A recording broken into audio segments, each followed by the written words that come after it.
ایک دفعہ کا ذکر ہے کہ کسی گاؤں میں ایک چودھری رہتا تھا۔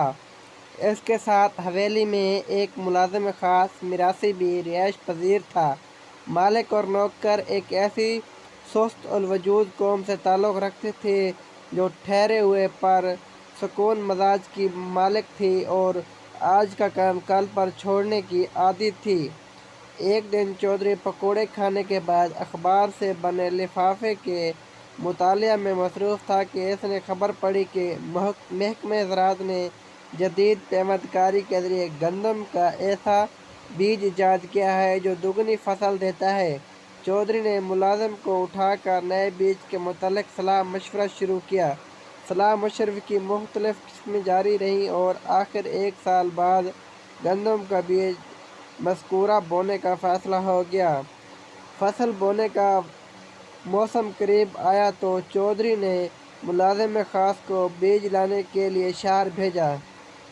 میراثی لاری پر طویل سفر طے کر کے شہر پہنچا تو تھکاوٹ سے چور تھا۔ وہ شہر میں اپنے ایک عزیز کے گھر گیا تاکہ چند دن آرام کر کے سفر کی تھکاوٹ دور کرے اور بیج خرید کر واپسی کا قصد کرے۔ میراثی کو شہر میں مختلف عزیزوں اور دوستوں کے یہاں آرام کرتے اور بتیاں شتیاں دیکھتے ایک سال کا عرصہ گزر گیا۔ آخر جب دوبارہ فصل کاشت کرنے کا موسم آیا تو چودھری کو میراثی کی یاد آئی۔ اس نے ایک اور نوکر کو شہر بھیجا تاکہ میراثی کو ڈھونڈ کر لائے۔ دراصل چودھری کو روایت سے ہٹ کر فصل بونے کی جلدی پڑ گئی تھی، جیسے کچھ لوگوں کو بجلی چوروں کے خلاف کارروائی کرنے کی جلدی ہوتی ہے۔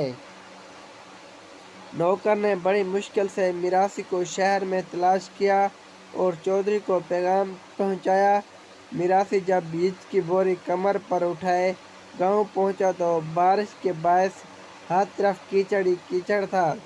وہ حویلی کے گیٹ سے داخل ہوا تو اس کا پاؤں پھسلا اور وہ دڑم سے بوری سمیت گر گیا۔ بوری پھٹ گئی اور سارا بیج کیچڑ میں بکھر گیا۔ چودھری نے آگے بڑھ کر میراثی کو اٹھانا چاہا۔ وہ کیچڑ میں لیٹے لیٹے ہاتھ کھڑا کر کے بولا، بس رہنے دیں چودھری صاحب، آپ کی جلد بازیوں نے ہمیں مار ڈالا ہے۔ چودھری پر گھڑوں پانی پڑ گیا اور اسے اپنی غیر حکیمانہ عجلت پر سخت ندامت ہوئی۔ سبق: جلد بازی شیطان کا کام ہے، چاہے وہ فصل بونے میں کی جائے یا ڈیمز وغیرہ بنانے میں، دہشت گردی ختم کرنے کے سلسلے میں کی جائے یا لوڈ شیڈنگ اور مہنگائی پر قابو پانے میں۔